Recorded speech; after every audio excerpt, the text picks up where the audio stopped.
4장 1절 보십시오. 본문 85페이지 보시면 본문 나옵니다. 4장 1절. 너 인자야, 방석을 가져다가 내 앞에 놓고 내 성읍 곧 예루살렘을 그 위에 그리고 그 성읍을 에워싸되 운제를 세우고 토둔을 쌓고 진을 치고 공성태를 둘러 세우고 또 전체를 가져다가 너와 성읍 사이에 두어 철성을 쌓고 삼고 성을 향하여 에워싸는 것처럼 에워싸라. 이것이 이스라엘 족속에게 징조가 되리라. 3절까지 봉독했습니다. 죄로 인해서 예루살렘이 멸망할 것을 예언하는 내용인데요. 그 가운데 이제 4장에서 5장까지는 행위에 의한 잘못된 행위에 의한 예언, 행위에 의해서 예언한다. 그러니까 어떤 아까 말씀드린 대로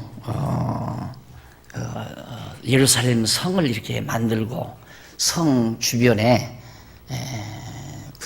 군대들이 이제 싸우기 위해서 여러 가지 진치를 마련하고 이런 아이들 소꿉장난처럼 그렇게 하라는 거죠. 그렇게 해서 이처럼 예루살렘이 망한다. 그걸 이제 행위를 통해서 예루살렘의 멸망을 예언하는 내용이 4장과 5장 사이에 나오고요. 그 다음 이제 6장과 7장은 각종 재앙에 의해서 이제 멸망의 방법, 어떤 방법으로 많은 여러 가지 재앙에 의해서 예루살렘이 멸망을 당한다 하는 내용이 4장에서 7장까지 나옵니다. 자, 그럼 우선 4장에서 5장 사이의 그 행위에 의해서 예언하는 내용 가운데 1절로 8절에 보면 4장 1절로 8절에 보면 85페이지 나오죠. 5885페이지 징조를 마련하고 죄악을 담당할 날수에 대해서 예언하는 내용입니다. 징조를 마련하고, 징조란 아까 제가 읽어드린 대로 반석을 가져다가 내 앞에 놓고 한 성읍 곧 예루살렘, 그 반석에다가 예루살렘을 갖다가 예루살렘 성을 그리라는 얘기입니다. 그리고 그 반석에다 그려놓고 그 다음에 그 주변에 각종 이제 군사시설을 하라는 거죠. 거기 나오는 뭐 공성되니 토둔이니 하는 이런 것들이 운제니 이게 다 전쟁할 때 호 있죠.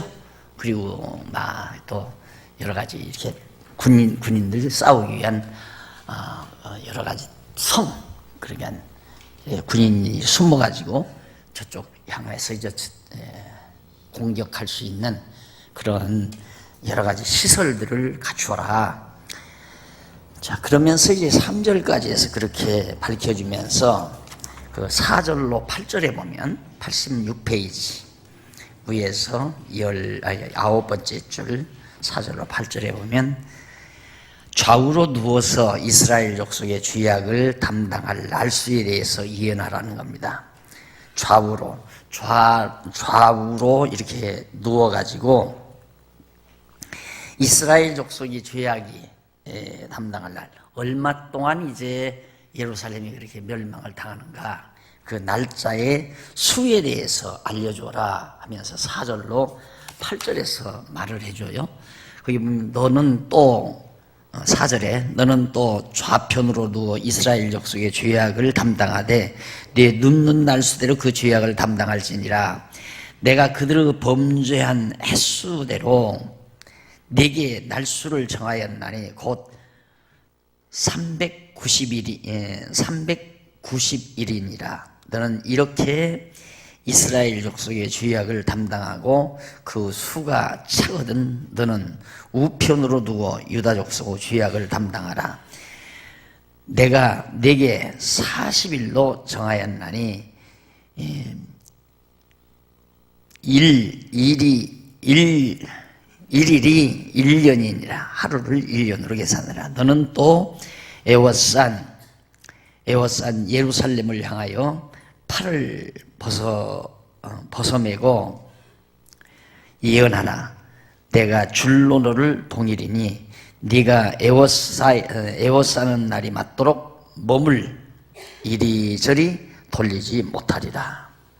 그러니까 하나님께서 이스라엘 예루살렘이 얼마 동안 에워싸이는가, 또 고통을 얼마나 당하는가를 에스겔로 하여금, 선지자로 하여금 직접 예루살렘이 당해야 될 고난을 당하도록, 그래서 하루를 1년으로 계산해서 그렇게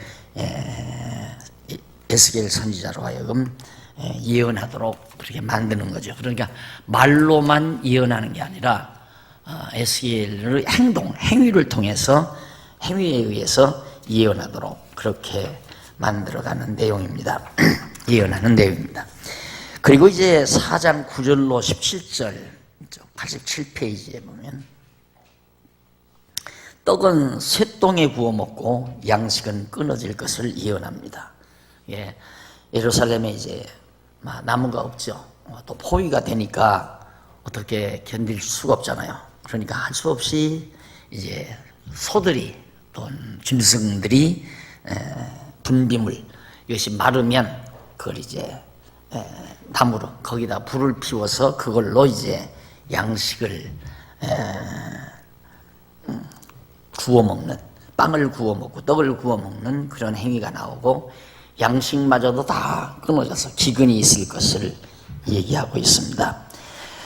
얼마나 이제 고통스러운 나날들이 예루살렘에 밀려올 것을 에스겔 선지자로 하여금 예언하는 거죠. 그 다음 5장 1절로 14절, 1절로 4절 89페이지. 머리와 수염을 깎아 흩어 칼과 불로 멸할 것을 예언을 합니다. 에스겔의 머리도 깎고 수염도 깎아서 전부 사방산지에다 흩어버립니다. 그리고 칼과 불로, 전쟁과 불로, 전쟁이 일어나면 자연히 불이 일어나죠. 불을 놓게 되죠. 그래서 해군들이 쳐들어와서 예루살렘을 치고 불로 다 불태워버릴 것에 대해서 예언한 내용이 1절로 4절에 나오고요. 이거 다 예레미야 선지자도 예언한 내용이고요. 조금 다른 각도에서 다른 모습으로 예언하는 것뿐입니다. 내용은 다 똑같은 내용이고요.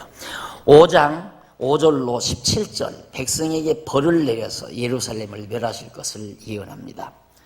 당연히 멸하려면 백성에게 벌을 내릴 수밖에 없죠.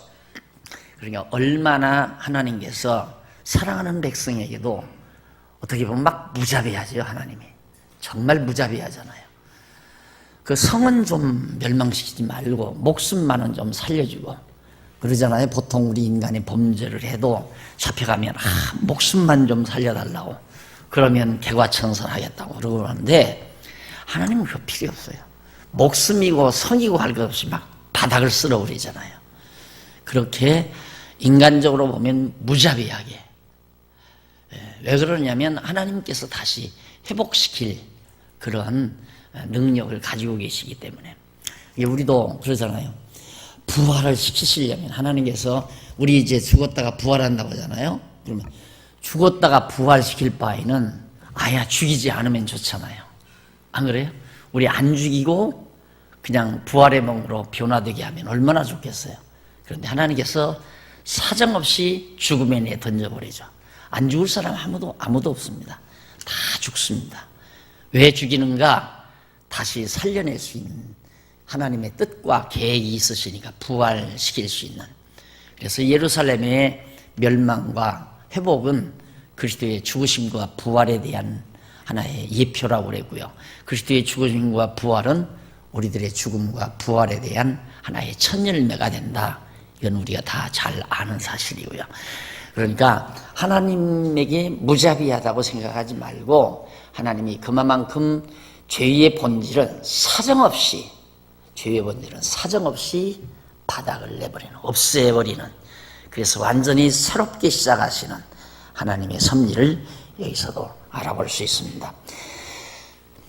그래서 바울은 자기가 날마다 죽는다는 말을 하잖아요. 날마다 죽는다. 내 죄의 몸이 죽으면 죽는 만큼 역시 성화에 가깝고 거룩에 가까운 것을 우리가 알 수 있습니다. 그 다음 이제 넘어가서 6장에서 7장까지 94페이지 말씀에 의한 예언입니다. 이제 선지자가 에스겔 선지자가 행동을 통해서 예루살렘 멸망할 것을 예언을 하고 나서 그 다음 이제 말씀을 통해서 예언을 합니다. 두 번째. 그 가운데 6장 1절로 10절에 보면 95페이지 산당을 멸함으로 한탄하며 여호와인 줄 안다고 예언하는 내용이죠. 산당을 멸함으로 한탄한다. 자, 저기 한번 좀 보십시다. 1절로 7절에 보면 넘어가서 98페이지 1절로 7절에 보면 이스라엘의 산당을 처참하게 멸하여 백성으로 여호와를 알게 하실 것을 예언을 합니다. 자, 거기 본문 1절 여호와의 말씀이 내게 임하여 가라사대 인자야 너는 이스라엘 산을 향하여 그들에게 예언하며 이르기를 이스라엘 산들아 주 여호와의 말씀을 들으라. 여호와께서 산과 작은 산과 시내와 골짜기를 대하여 말씀하시기를 나 곧 내가 칼로 너희에게 임하게 하여 너의 산당을 멸하리니 너의 제단이 황무하고 태양신이 회파될 것이며 내가 또 너희 중에서 살육을 당하여 너희 우상 앞에 엎드러지게 할 것이라.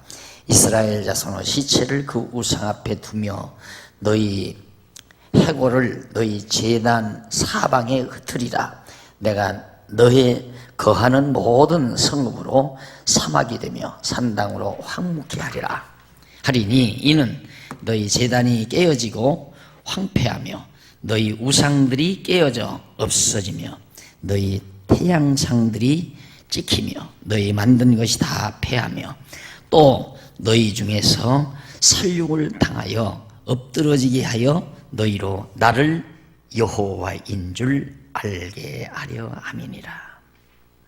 결국 하나님께서는 이스라엘 백성들이 좋아하는 것들 또 섬기는 것들 좋아하고 섬기는 것들 그게 산당 짓고 태양신 여러 가지 우상들 이런 것들을 만들어 놓고 그걸 섬기고 좋아했거든요.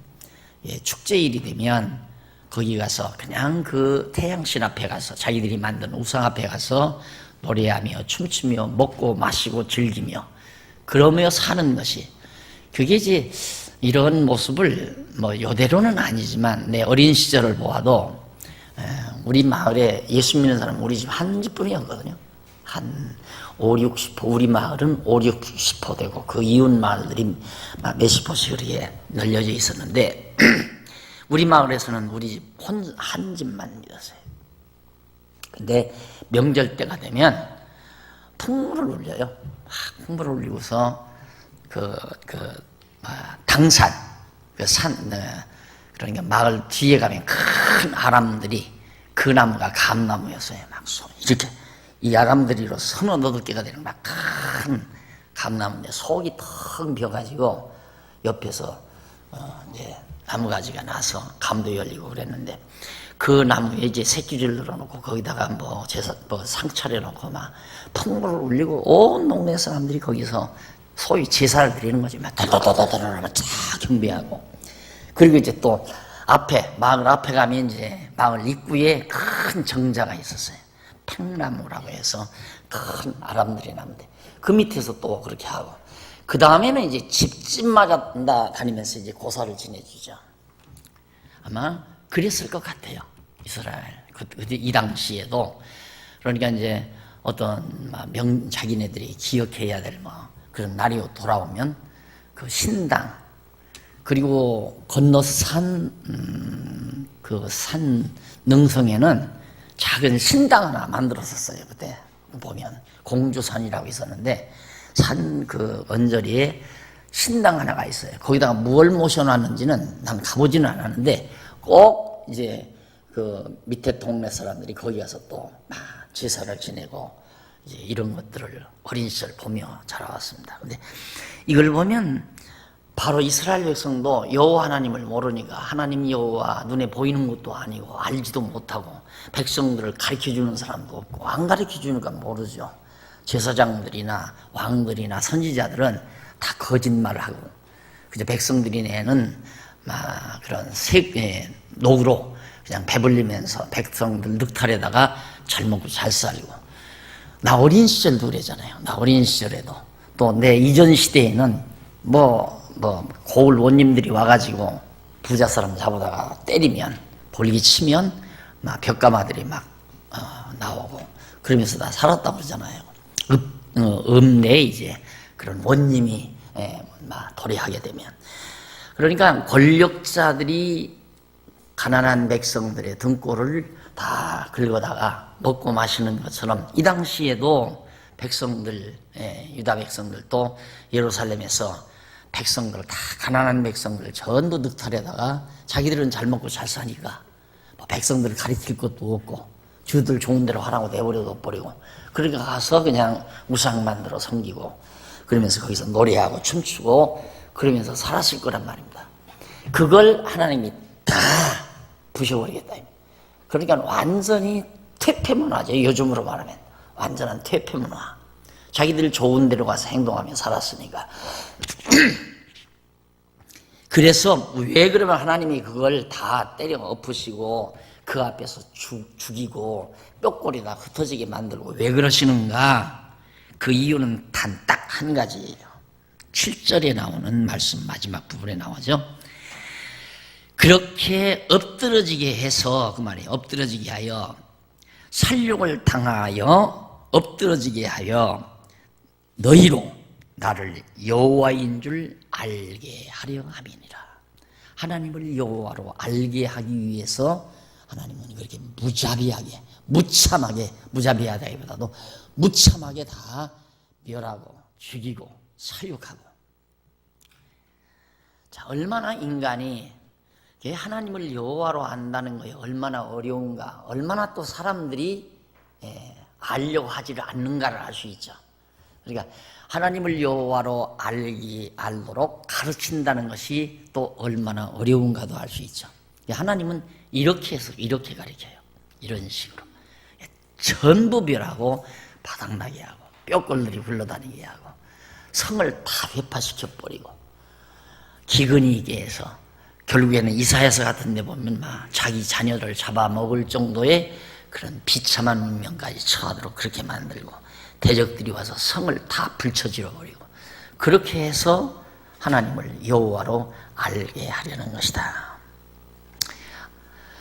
자, 그래서 예루살렘 아까도 말했지만 안 죽이고 살리면 더욱 좋고 안 죽이고 죽이지 않고 좋은 사람으로 변화되게 하면 얼마나 좋겠는가. 그리고 다시 회복시킬 거라면 헐지 않으면 얼마나 좋겠는가. 우리들의 생각은 그러지만 안 헐면 하나님을 모르네요. 알 수가 없네요. 망하지 않으면 하나님을 알 수가 없네요. 인간이 그렇게 사악하단 말입니다. 그러니 여러분 정말 이렇게 성경을 통해서 하나님을 여호와로 알고 경외하며 산다는 것이 얼마나 엄청난 복인지 이게 실감이 안 날 겁니다. 그 엄청나게 실감을 얻어야 되거든요. 야, 나는 어쩌다가 이렇게 하나님을 여호와로 알고 경외하며 살게 됐는가. 여러분 살아보니까 알겠지만 여호와를 알고 사는 것이 얼마나 당당하고 편안하고 안정감 있고 마음에 정말 푸근함이 있는가. 그걸 자꾸 느끼잖아요. 살면서 자꾸만 느껴가잖아요. 그러니까 그렇게 소중한 여호와를 알고 경외하며 살라고 하나님께서 이스라엘 백성들에게 일러줬지만 그 문제는 지도자들이 문제예요. 잘 먹고 잘 사니까. 지도자들. 특히 지도자는 잘 먹고 잘 살 때 문제가 발생하는 겁니다. 지도자들로서는 잘 먹고 잘 살. 왜 잘 먹고 잘 살면 어렵게 사는 사람들의 사정을 모르거든요. 어렵게 사는 사람들. 그래서 목사도 그렇습니다. 목사도 개척교회 할 때가 처음 개척할 때가 제일 순수합니다. 교회에서 먹을 것도 안 나오고 뭐 누가 정말 옷 한 벌 안 해주고 선물 하나 안 해주고 정말 그래도 열심으로 하나님의 말씀 가르치려고 할 때, 가르치고 싶어서 가르칠 때, 그때는 아무 조건이 없죠. 그냥 말씀이 좋아서 가르치고 전하고. 그런데 점점 이제 돈 맛을 보게 되면 자꾸만 시험에 들게 돼요. 이거 조금 더 주지. 이건 뭐 이런 정도면 뭐, 그때는 나 그럴 때는 차장이 있었으니까 버스 차장 월급만큼도 안 되는데 이걸 월급이라고 주나, 이걸 뭐 먹고 살라고 주나, 이런 생각 자꾸 가지다 보면 이제 자꾸만 그쪽으로 향하는 거예요. 그래서 그쪽으로 향하는 내 마음을 내가 부여잡으려고, 안 가려고, 아무것도 안 줘도 나 한다, 이 말을 공개적으로 내가 한다고 그랬잖아요. 나를 내가 붙들고 싶어서, 그때의 모습을 그대로 붙들고 싶어서, 하나도 아무것도 안 줘도 또 아무도 함께 하지 않아도 나 혼자라도 한다. 왜? 개척교회 당시 그랬으니까. 개척교회 당시 뭘 알아서 같이 하겠습니까? 그냥 안 나오면 벌 받을까 봐서 예배당 다니야 천국 간다니까, 또 교회 다니야 복 받는다니까 어슬렁어슬렁 그냥 나왔다 앉았다 가고 그러지, 뭘 알고 뭐 같이 하고 그런 게 없었잖아요. 아무도 같이 안 해도 혼자 했던 그때의 그 순수함을 끝까지 지키고 싶은 심정, 그게 이제 항상 내 마음을 내가 다스리는 하나의 표준인데, 이 지도자라는 게 잘 먹고 나처럼 이렇게 좋은 차 타고 좋은 집에 살고 잘 먹고 배부르고 하면 자꾸 딴 생각하게 돼 있어요. 명예도 생각하고 출세도 생각하고 또 남보다 좀 잘해보려고 이제 좀 남보다 남을 이겨먹고자 하는 경쟁심도 생기게 되고 시기도 나고 질투도 나고 이런 생각 저런 생각. 그래서 이제 자꾸만 마음이 순수한 마음에서 멀어져 가거든요. 그래서 하나님께서 나는 아야, 너는 교회에서 클 생각하지 말아라 그러고 초기부터 이단으로 몰아가지고 거의 말기까지 이제 목회 말기까지 돌아올 때까지 이제 풀어주면 뭐예요? 이제 풀어주면 그런데 이제 풀어주는 이유가 있죠. 하나님은 여호와시다. 나로 하여금. 그리고 내가 만약에 이단이 아니었고 조금이라도 지금의 이 상태가, 우리 교회 이런 상태가 50대 초반만 됐어도 나도 못 믿어요. 들어앉아서 글 쓰고 싶겠어요? 들어앉아서 글 쓰고 싶겠느냐고요. 이 좋은 화창한 날씨에 좋은 차 타고 슝 하고 드라이브도 즐기고 싶고, 내가 얼마나 낭만가인데 낭만도 즐기고 싶고 안 하죠. 뭐하러 해요? 근데 이단으로 몰리고 공격을 당하니까 거기에 더 싸움을 집중하게 되고. 그래, 하나님은 더 좋게 하신다는 거. 지나고 나면 참 모든 걸 너무너무 하나님이 좋게 하셨다. 하나님이 날 이단으로 안 모았으면 책 쓰기 시작 안 해. 연구하기 시작 안 했죠. 그냥 아는 걸로. 아는 걸로만 가져도 충분하니까. 뭐라고 꼭 책에다 쓰고, 책에다 쓰면 단어 하나라도 맥히면 그냥 일주일, 2주일 계속해서 스트레스 받고 연구해야 되고 찾아내야 되고, 이런 고생을 왜 하려고 그러겠어요. 그런데 이단으로 몰려서 막 써 하고 나한테 모독감을 주기에 그때부터 쓰기 시작한 것이 성경 개론이 나왔고, 여러 가지 단편집이 나오고, 이제 성경 신학 개론이 나오고, 성경 강론집이 나오고, 아직도 써야 할 책들이 참 많잖아요. 그러니까 이걸 안 하려다가도 아니지, 이건 아니지. 진짜 참 들어가 앉아 있는다는 건 참 힘들어요. 힘든 일인데 이게 아마 세상 지식 같으면 못할 거예요. 앉아서 말씀 깊이 이렇게 빠져들다 보면, 야, 이걸 이 다음에 어느 누군가가 있고 얼마나 기뻐할까, 이런 생각도 해보고, 나도 역시 하나하나 더 치밀하게 정리될 때 기쁨이 있고, 이제 그 기쁨이 있기 때문에 이걸 감당해 나가죠. 그래서 이스라엘 백성 가운데 이 지도자들은 어느 단체나 어느 나라나 어디나 마찬가지입니다. 전부 지도자가 문제예요. 한국 우리나라도 부패하면 공무원이죠. 안 그래? 부패, 공무원, 고급 공무원, 그것도 다 인류대 나온 고급 공무원들. 당연하잖아요. 이때도 마찬가지로 그랬단 말입니다. 그러니까 하나님께서 백성들을 올바로 지도하고 바르게 가르치고 백성들이 여호와 하나님 경외하도록 계속해서 선지자들이 가르치고 왕이 다스리고 제사장들이 하나님을 잘 경외하는 제사를 올바르게 드리면 무엇 때문에 산당을 짓고 무엇 때문에 거기 가서 제사를 하고 우상을 왜 만들겠어요? 그렇게 안 하니까 백성들이 무식하니까 다 그렇게 했다 이 말이에요. 하나님께서 다 완전히 그런 퇴폐 문화를 완전히 거들려 버리고 다시 시작하게 만드시는 하나님의 역사. 왜? 하나님을 여호와로 여러분 알고 경외케 하기 위해서. 8절로 10절 97페이지 중간. 열방에 흩어져 남아있는 백성이 악행을 한탄하며 여호와인 줄 알 것을 예언합니다. 그러니까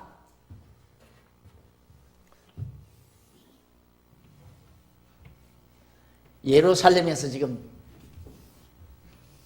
다 흩어졌잖아요. 일이 다 열방 모든 나라 사방산지에 일단 1차 포로 2차 포로에서 잡혀간 사람들이 흩어졌답니다. 아직 예루살렘은 망하지 않았어요. 아직 무너나지 않았단 말입니다. 남아있는 백성이 있단 말입니다. 그 남아있는 백성들도 바로 어떻게 여호와인 줄 알 것, 여호와인 줄 알게 될 것을. 왜? 그렇게 하심으로 하나님께서. 한번 더 읽어보십시다. 8절.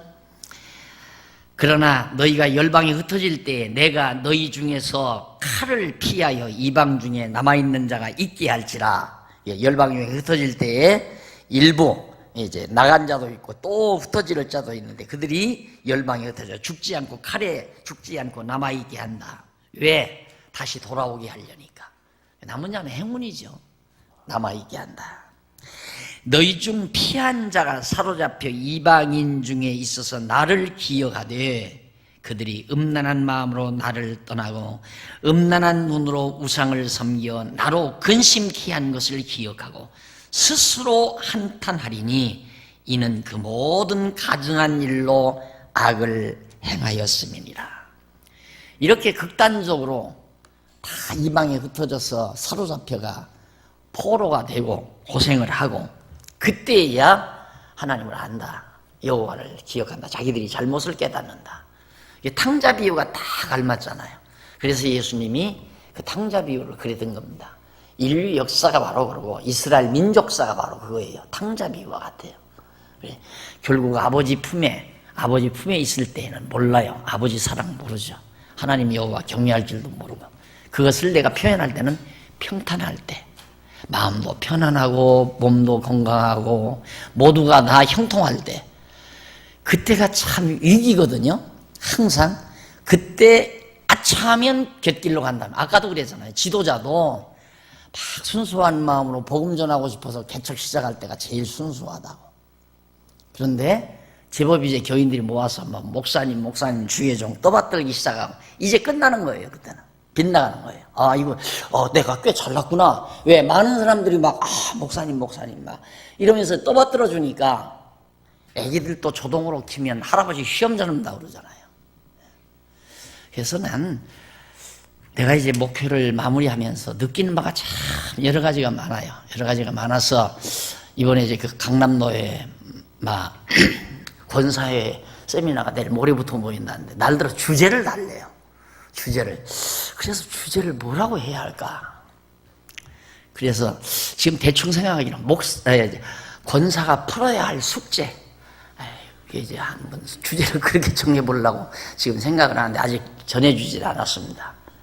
그동안 내가 30여 년, 40여 년 가까이 목회하면서 느끼고 생각한 것들을 종합적으로 함께 고민하면서 같이 한번 문제풀이를 해보는 게 어떨까 이런 생각을 참 해봅니다. 내가 지나오면서 이제 이렇게 한 300~400명 어른 장년 300~400명 물론 재적수는 학생까지 1000여 명 된다고 그러지만은 이 정도 되는 성도들을 통해서도 내가 내가 이렇게 느끼는 그렇게 되겠구나 그 생각을 해요. 그렇게 되겠구나. 될 수밖에 없어요. 황제가 돼요 그냥. 그런데 몇천 명, 몇만 명 모이면요, 사람 하나 안 보여요. 사람 하나도 안 보인다고요. 그래서 이런 체제와 이런 모습으로 교회가 그냥 가가지고는 어쩔 수가 없겠구나. 타락하고 변질되고 하나님 여호와는 멀리 가버리고 예수 그리스도는 멀리 가버리고. 그래서 생각하는 바가 참 많습니다만은 어쨌든 하나님께서는 이처럼 나를 여호와인 줄 알리라. 그때에 10절에 나오죠.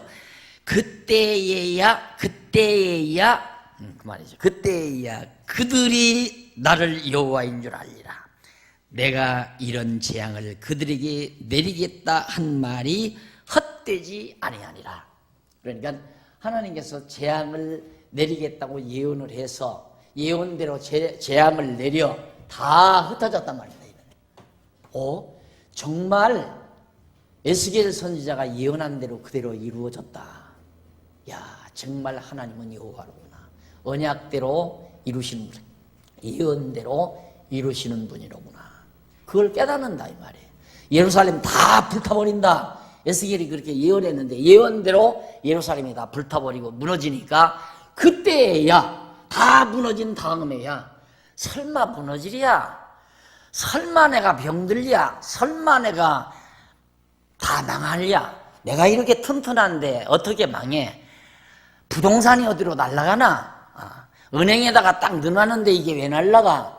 다 든든하게 생각을 하죠. 하나님이 그거 다 없애버려야, 그래야 그때야 말이에요. 예루살렘이 망하다니요. 예루살렘이 얼마나 성이 튼튼하게 잘 쌓이고 예루살렘 성벽에 쌓인 돌 하나가 얼마나 큰가 가서 보지 않았습니다. 엄청 크잖아요. 그런 돌로 쌓은 성이 왜 무너나요? 그런데 무너났잖아요. 하나님의 말씀대로 예언한 에스겔 선지자의 예언대로 그대로 이루어지니까냐, 그때야 하나님은 여호와로구나. 우리들이 과거의 여호와를 잃어버리고 우상을 섬기며 잘못 살았구나. 이런 생각을 하게 된다 이 말이죠. 그래서 여러분, 이 성도대학 지금 3년 마지막 학기 보내는데 이제는 구약만 배워도 성경이 무엇이로구나 하는 걸 감을 잡으셨을 겁니다. 단 그거라니까. 하나님은 여호와시다. 이거 하나예요. 간단하다고 그랬잖아요. 처음부터 내가. 성경은 쉽고 간단합니다. 어렵지 않습니다. 하나님이 여호와인 줄 알고 살면 됩니다. 신앙생활이라는 것도 복잡한 게 아니에요. 하나님을 여호와로 알고 믿고 경외하며 사는 자들이 그냥 즐겁게 서로 사랑하고 서로 돌보고 서로 격려하며 즐겁게 하나님이 주신 여건을 하나님 영광을 위해서 즐겁게 살면서 자라나는 후대들에게 야, 하나님이 여호와란다. 그거 가리키며 사는 거예요. 그거 가리키며 살려고 이런 시설도 그거 가리키며 살려는데 필요한 시설이죠. 그걸 가리키며 살려고. 무슨 묵도를 해라, 시편 낭송합시다, 시편 교동문 합시다, 신앙 고백을 합시다. 이런 순서 아무것도 아닌 거예요. 그게 중요한 건 아니에요. 그건 우리가 그냥 경건에 잠깐 모였으니까 기도하는 심정으로 하는데 그걸 이제 거창하게 자꾸 만들어가기 위해서 예배 모범 해가지고 우리 조상들이, 우리 신앙의 선배들이 만들어 놓은 거지, 성경 어디에도 그런 식으로 하라는 건 없잖아요. 예수님도 모이면 밥 먹을 때 그냥 축사하고 먹었고, 또 가리킬 때도 다 같이 기도하자 하고 기도한 다음에 가리킨 것도 아니고 그냥 데리고 다니다가 야, 저 들에 백합화 봐라. 저거 농사 짓느냐? 저 길쌈 하느냐? 그래도 솔로몬의 옷보다도 더 곱고 아름답지 않느냐? 그러면서 다닌 거예요. 그래서 하나님이 다 기르신다. 하나님 가르치면서. 그냥 우리 생활하는 거라니까요. 이게 주일날이면 이 의식이 바뀌어야 한다고요. 우리 성도대학생부터 바뀌었으면 좋겠어요. 주일날이면 그냥 우리 안 믿는 사람들 그냥 집에 있기 답답하니까 그 바다리 같은 그 닭장 같은 아파트에 있기가 답답하니까 수경차 타고 가족들이 붕 동해안에 가서 해안 사람 없고 그냥 더 꼬박꼬박 졸면서 맥힌 놈의 길 뚫고 돌아오고 다 그렇게 살아가지만 우리는 가족들이 다 한 차에 타고 교회 와서 각 부서별로 말씀도 공부하고 함께 친교하고 담소도 하고 서로 지나온 얘기도 나누고 그러면서 선한 일도 자꾸 상의하고 만들어가면서 즐겁게 사는 거라니까요.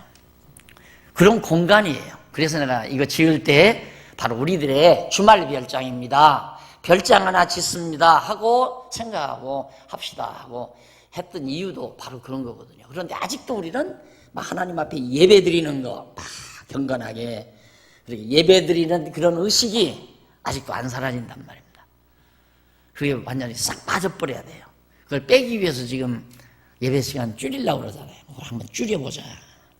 그게 대단한 걸로 자꾸만 아니까 우리들의 삶 자체가 여호와 경외하기를 알고 하나님 살아계심을 알고 그분을 의지하는 마음으로 마음의 기쁨과 평강을 가지면 서로가 악한 마음이 서로가 안 나오잖아요.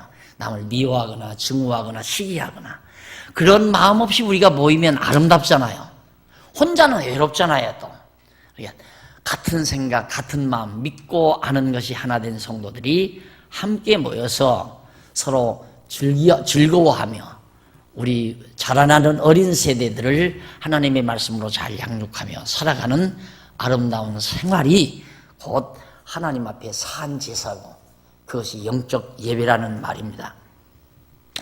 자, 그래서 여호와를 아는 것이 얼마나 중요한가에 대해서 다시 한번 7절까지 해서 확인했고요.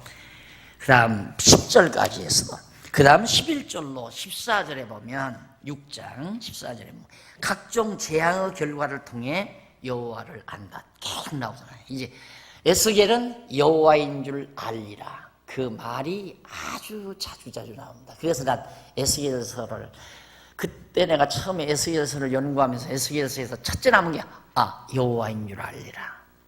그래서 하나님께서 모든 역사를 섭리하시는 이유가 여호와 하나님을 깨달아 알게 하기 위해서로구나. 근데 내가 여러분 기억날 거예요. 내가 목회하는 것도 나는 목회가 목적이 아니라 하나님은 이 목회를 하나님이 나로 하여금 목회를 이 교회 이렇게 말씀을 가르치는 일을 시킴으로 나로 하여금 여호와인 줄 알게 하려고 이 일을 시킨다. 내가 사업하는 것도 농사를 짓는 것도 직장에 다니는 것도 이 세상 살아가는 모든 삶도 결국 하나님을 여호와로 알게 하기 위한 하나님의 섭니다. 그래서 목적, 인생의 생존의 이 세상에 우리를 놓아두시는 목적. 저는 한때 그것 때문에 참 답답했어요. 하나님이 나를 죄를 용서해 줬으면 빨리 데려가면 바로 천국 가면 이 고통 많은 세상 안 살아도 되고 그런데 무엇 때문에 죄를 다 용서해 놓고는 세상에 그냥 놔두고 죄 없이는 살 수 없는 놈이 이 세상에 놔두고 또 고생을 시키나 그게 참 이해가 안 갔어요. 구원시켜서는 빨리 그냥 천국으로 데려가는 게 얼마나 좋은가. 그게 이제 나중에 그래서 생의 목적, 내가 생존하는 목적이 뭐냐, 삶의 목적이 뭐냐, 여호와를 배우는 데 있다. 배워서 여호와를 깨달아 알고 경외하는 데, 그것이 인생의 제일 되는 목적 아니에요. 전도서에 나오죠. 인생의 제일 되는 목적이 여호와를 경외하는 것이다. 그래서 각종 재앙을 하나님이 우리에게 주는 것도, 그러니까 오늘 우리 성도들이 이렇게 생활하게 가면서 저는 비교적 그래도 병원을 자주 안 다녔어요. 30년이 넘게 목회를 했어도 병원에 이렇게 문병을 가서 예배를 드리고 하는 것이 거의 숫자가 기억날 정도라고 내 머리에 기억이 나요. 그렇게 많이 다니질 않았어요.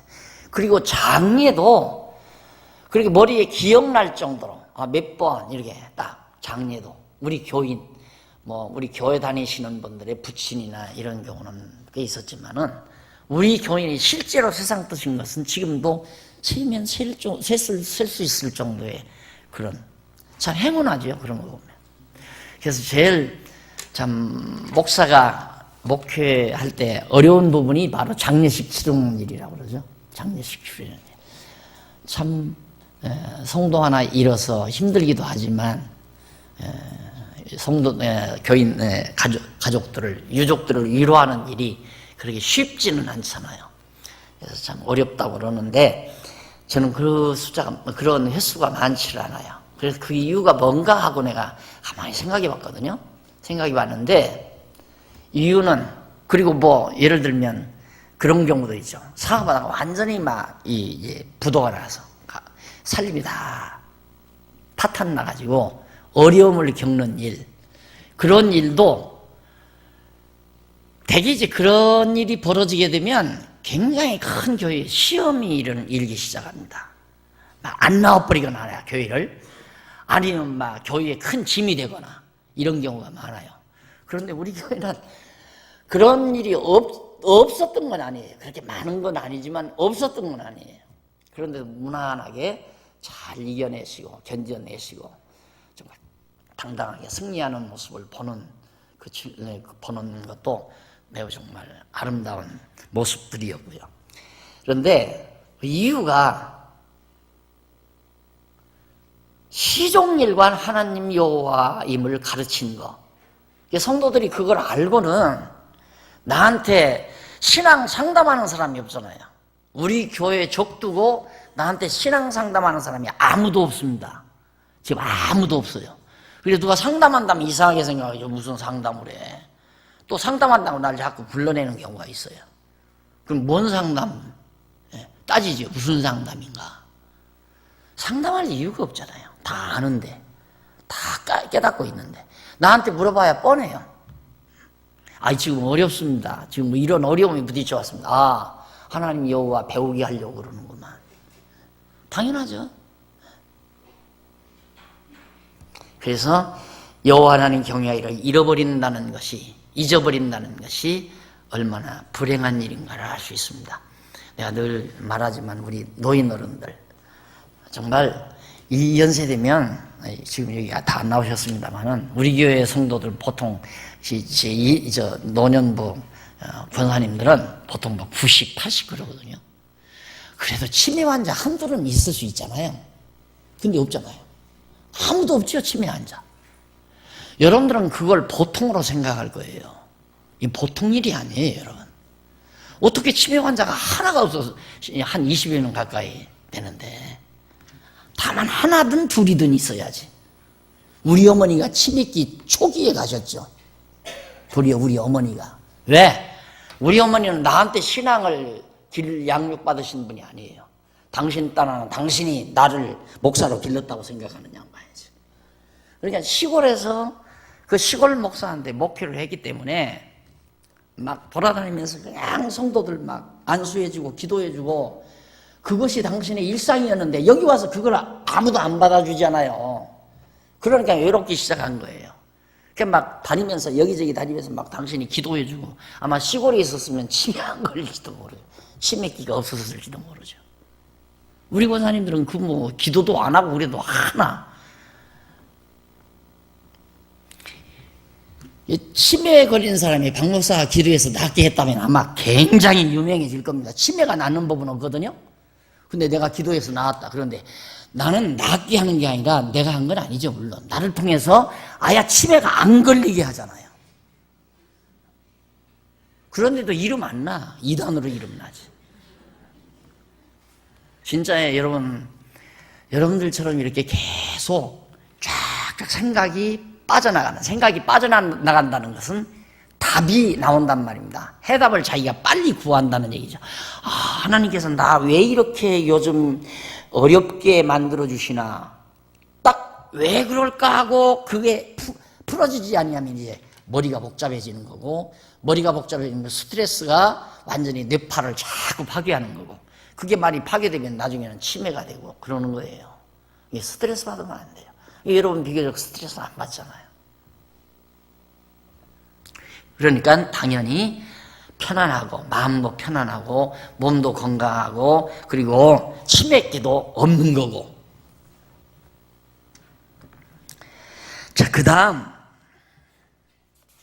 넘어가서 7장 1절로 13절 보면 정한 재앙을 내려 여호와의 채찍임을 알린다고 예언합니다. 정한 재앙. 그러니까 하나님께서 어떤 재앙을 여기다 내린다라고 정해놓고 선지자로 하여금 예언을 하게 해서 그 예언대로 재앙이 내림으로 백성들로 하여금 어떻게 이것이 여호와의 채찍이다. 여호와 하나님께서 때리신 것이다. 우리가 잘못해서 때리셨다. 그걸 알게 하겠다 이 말이에요. 우리 다 어려움 오는 거, 어떤 어려움이든지 어려움 오는 것은 정말 그 채찍이라고 생각해요. 사랑의 채찍. 하나님이 나를 바르게 가게 하기 위한 사랑의 채찍. 내가 아까도 그랬잖아요. 내가 50대 초반쯤 이런 정도의 교회 여건을 내가 가지고 있었다. 여기 제가 60대 초에 여기 이사 왔잖아요. 50대 초반. 왜 그러냐면 50대가 접어들면요, 사람의 명예욕이 팍 남자는 막 성공, 이제 마지막 막 질주해보고자 하는 의욕이 팍 솟아난단 말입니다. 그때 내가 이 정도 해서 교회로부터 나를 뭐 저렇게 해서 뭐 총회장을 시켰다 어쩌다 하면 육갑 떨고 살 거예요. 지금 내가 봐도 진짜 육갑 떨고 살 거예요. 왜? 내가 총회장 한번 거쳤겠다. 기독교 지도자 협의회도 가서 뭐 잘난 척하고 기독교 무슨 교단 협의회도 가서 뭐 회장도 한번 지내고 그리고 아주 잘난 척하면서 고개 내두고 그러고 돌아다녔을 거라 이거예요. 그 육갑 떠는 거죠, 그거. 하나님이 그때 대치동에서 취하하고 돌아다니는 그 창고 같은 곳에 머물러 두신 하나님이 얼마나 잘하신 하나님인가. 너무도 잘하셨다. 너무 잘하신 거죠. 무조건 막 좋게만 하는 게 좋은 게, 육신적으로 좋게만 하는 게 무조건 좋은 게 아니에요. 하나님께서 조금 가난하게 할 때는 좀 가난하게도 하고, 부유하게 할 때는 또 부유하게도 여유 있게도 해주시고, 그러면서 우리 되게 만들어 가잖아요. 그러니까 하나님이 되게 하시는 대로 사는 게 가장 지혜자다. 왜 이렇게 안 되나? 그건 미련한 거예요. 왜 이렇게 돼야 하는데 안 되는가? 오늘 하도 답답해. 오늘은 복지관을 지금 날씨는 점점 이제 추워가는데 아직도 안 나오잖아요. 그래서 마침 또 도장 하나를 또 받으러 왔다요. 내려가기도 싫어가지고 밑에 장로님 받아간다고 그래요. 내려가지도 않았어요. 내려가지도 않고 가만히 생각하니까 이거 10월 달이 벌써 접어들어서 이게 되는 건가 안 되는 건가 궁금하더라고요. 그래서 내가 인터폰으로 장로님한테 그거 언제 되는지 한번 물어봤으면 좋겠어요. 그랬더니 아까 들어오는데 그래요. 이달 말쯤이나 될 것 같아요. 지금 서류에 이제 돌아가니까 7군데인가 돌아가야 한대요. 추석 지나고. 그거 다 돌려면 이달 말이나 될 거 아니에요. 아마 답답하겠죠. 내가 이건 이건 내 욕심대로 하려고 하는 거죠. 하나님이 다 맞추거든요. 하나님께서 전부 다 시기도. 근데 요즘 따라 또 철근값이 자꾸 올라간대요. 이건 아닌 것 같다. 그러다가도 더 올라가기 전에 빨리 해야 되겠는데, 요즘 턱 늦춰지니까 어저께는 방송에서 그러더라고요. 원자재 값이 지금 점점 내린대요. 가만히 요즘 또 경제가 좀 불안해가지고 원자재 값이 내려간대요. 그거 아마 하나님께서 타이밍을 맞추려고 하면 돈은 없는데 저건 지어야 되겠고 철거값이라도 드려야 되겠는데, 그래서 하나님이 어른이 아셔서 다 시기를 맞출까. 근데 또 들으니까 요즘에 우리나라 이 기온이 굉장히 내려가가지고 열대성 과일이 또 잘 된대요. 겨울 공사도 가능할란가 보다 이런 생각도 해보고 별 생각을 다 해요. 하나님이 도대체 어떻게 해 가시려고나. 그래서 늘 그러잖아요. 하나님이 어떻게 하시나 가만히 서서 눈으로 보라. 내 힘으로는 불가능해요. 어떠한 일도. 모세가 만약에 홍해바다 딱 맥혔는데 자기가 그걸 해결하겠다고 뚝을 맞는다? 자기가 무슨 재주로 거기 홍해바다 뚝을 막아가지고 백성들을 건너게 하겠습니까? 포기해버리고 하나님밖에 엎드려요. 하나님이 너는 가만히 서서 내가 하는 일을 눈으로 보라 말이에요. 보고 나를 배워라 그 말이죠. 내가 여호와인 줄 알아라. 네가 잘나서 일 잘하고 네가 잘나서 모든 일을 다 이루어가고 그런 허탄한 생각하지 말아라. 그래서 지금 요즘 이렇게 앞으로 우리 교회가 이렇게 개혁하고 이렇게 제도도 바꾸고 이런 것도 하나님이 여건이 되게 해서 하게 하시면 하지만 여건이 안 되는데 그걸 구태에 또 꼭 고집 써서 한다는 것도 어리석은 거 아니에요. 다 모든 성도들이 즐거워하고 또 할 수 있는 여건이 다 되어지고 그러니까 말은 내년 1월부터 좀 하고 싶은 마음이 아니지 소원은. 그런데 저는 복지관이 이루어져야 거기에 분방 공부할 수 있는 공간이 있어야 공과 시간을 각각 반을 나눠서 공부를 하지요. 이미 한국교회가 공과 시간 잡아먹는 통이 이 꼴이 됐거든요. 나 어렸을 때만도 공과 공부를 했잖아요. 공과 공부해야 예배를 드렸어요. 그때는 먼저 공과 공부하고 그 다음 예배를 드리고 그 이유가 뭐냐면 예배는 하나님께 드리는 거야. 꼭 해야 되겠지만 공과 공부는 하기 싫으면 조금 늦게 나와도 된다. 그 여유를 둔 거예요. 그러니까 바꿔된 거죠. 공과 공부는 빠지면 안 되죠. 공과 공부는. 그럼 공부를 해야 해. 공부가 더 중요한 거니까. 그래서 우리는 순서를 먼저 경건의 예배부터 먼저 드리고 그 다음에 이제 공과 공부를 하려고 그렇게 생각을 하는데 공과 공부를 하려면 분발을 해야 되는데 교실이 있어야 분발을 하죠. 한 방에서 다 할 수는 없고. 그래서 저거 지어져야 되는데 하나님이 그 지게 하는 날이 지어지는 날이 시작하는 날이 될 거예요. 언제가 될지. 예. 그러니까 모든 일을 하나님이 적당하게 계획해서 우리를 하나님의 사람 만들어가고 여호와 경외하기를 배우게 하는 모든 재앙을 하나님이 정하신 대로 내려가지고 여호와 하나님을 깨달아 알게 하는 여호와의 채찍임을 깨달아 알게 하는 귀한 내용을 바로 에스겔 선지자로 하여금 예언하고 있는 겁니다. 그래서 어디쯤 보느냐면요 10절로 13절 한번 보십시다. 10절로 13절 거기 본문 보면 볼지어다 그 날이로다 볼지어다 임박하도다 정한 재앙이 나오죠. 거기 정해진 재앙이 이르렀으니 몽둥이가 꽃피며 교만이 싹났도다. 포악이 일어나서 죄악의 몽둥이가 되었은즉 그들도 그 무리도 그 재물도 하나도 남지 아니하고 그 중 아름다운 것도 없어지리로다. 때가 이르렀고 날이 가까웠으니 사는 자도 기뻐하지 말고 사는 자, 물건을 사는 자도 파는 자도 근심하지 말 것은 진노가 그 모든 무리에게 임함이로다. 판자가 살아있다 할지라도 다시 돌아가서 그 판 것을 얻지 못하니 이는 묵시로 그 모든 무리를 가리켜 말하기를 하나도 돌아갈 자가 없겠고 악한 생활로 스스로 관계할 자도 없으리라 하였음이로다. 하나님께서 그렇게 다 재앙을 내려서 그 모든 것이 하나님의 채찍으로 온 것임을 깨달아 알게 한다는 그런 내용이 13절까지 나타나 있습니다. 그 다음 이제 14절로부터 22절 14절로부터 22절 은과 금을 잘못 사용한 죄로 진노가 임할 것을 예언하는 차 한잔 드시고